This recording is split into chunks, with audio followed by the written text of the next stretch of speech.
Greetings, all good humans and potentially aliens viewing this transmission from space. Also good.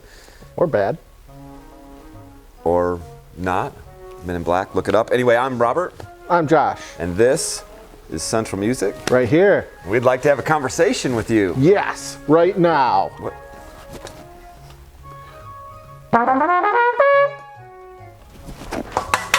Joshua, what are you doing? Oh, I'm going to get internet famous. Check it out. So all that performance was to be internet famous? Yeah, it's entertaining, isn't it? It's something. Is it fun? No, Is it enjoyable? not really. Does it fulfill you musically? Definitely not. I would say that that might be a problem.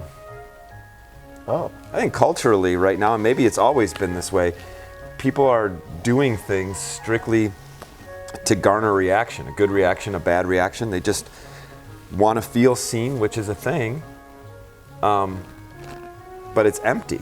And maybe that's not the best way to make music. okay. Maybe when we make music, we should look for things that fulfill us and bring us joy and make us feel something, and then share that, hoping that we can generate those feelings in others. Okay. Yeah, I can see that. I mean, in your practice time, what's your favorite part of practice time? Is it long tones? No, not usually. It's not? Not usually. He may have been deceiving you, internet. Really though, what is your favorite part of practice? I would say definitely the creating and the music making. Right. And I think if we ask that question to 10 musicians, we might get 10 different answers, but Right, based on what you like. I do feel like those parts of practice that they enjoy are the ones that are satisfying Right. because they're touching something inside themselves, right? Right. Yeah, I agree with that. So I see a lot of this now, traveling around to schools and working with other musicians, is that they are preparing music strictly for a 20-second or 15-second snippet Right. on the internet, strictly to garner a reaction and hoping of it being a viral thing, or in the same way to play it for their friends for a laugh, Right. right? And there's value to that because, I've certainly laughed and had some joy over some internet videos, but I think that authenticity in art comes from a place where you're scratching that itch for yourself, Right.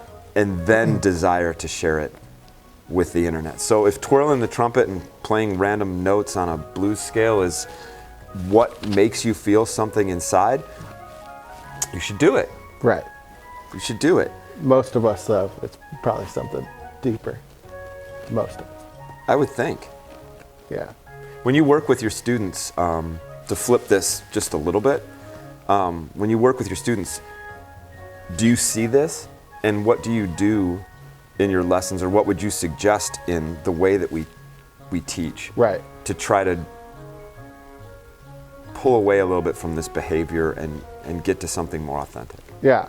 I think even building on what you're saying now, like sometimes all of our practice is devoted towards one short performance in our near future. Mm-hmm. And you can kind of pull away some of the same things. Like there's probably a little more value to preparing a solo or a band part or orchestra part for something for a concert than just playing random notes and twirling a trumpet.